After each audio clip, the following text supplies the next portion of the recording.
how he was. He was always ready for anything, always prepared.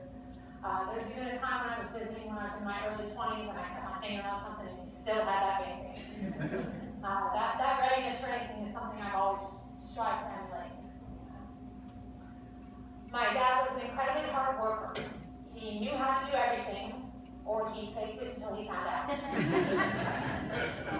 Many of my childhood memories are helping him in the garage or digging sprinkler trenches. And today, my own children know that in our house, it isn't Dad's toolbox, it is Mama's toolbox. Now that he's gone, the rest of us are really going to have to step up to get all the work done that he used to do. When I was growing up, we lived all over the place and we traveled the world because of my dad's jobs. These experiences have been some of the more valuable learning experiences that shaped me as an adult today. We'd go to a new city and we would take a family death march all over the city, seeing everything and walking miles and miles and miles and miles.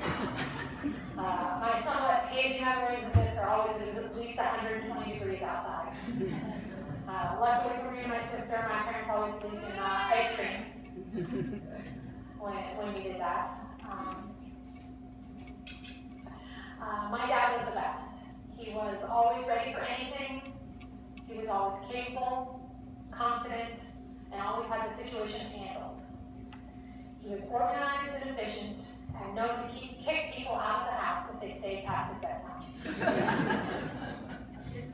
A lot of the good parts of who I am today came from him, and I'm very grateful to have had such a wonderful dad. And in conclusion, I remind you all to change your smoke detector batteries twice a year.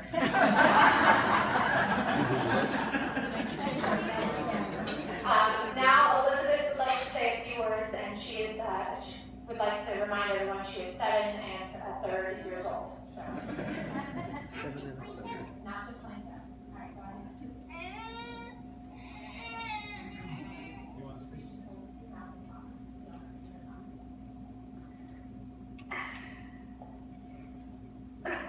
Right now, I'm with my grandpa. He always was there for me.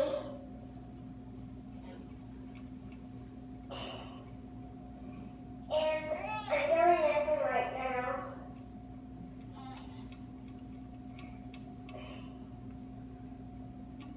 I love you a lot, and I wish he was still here right now.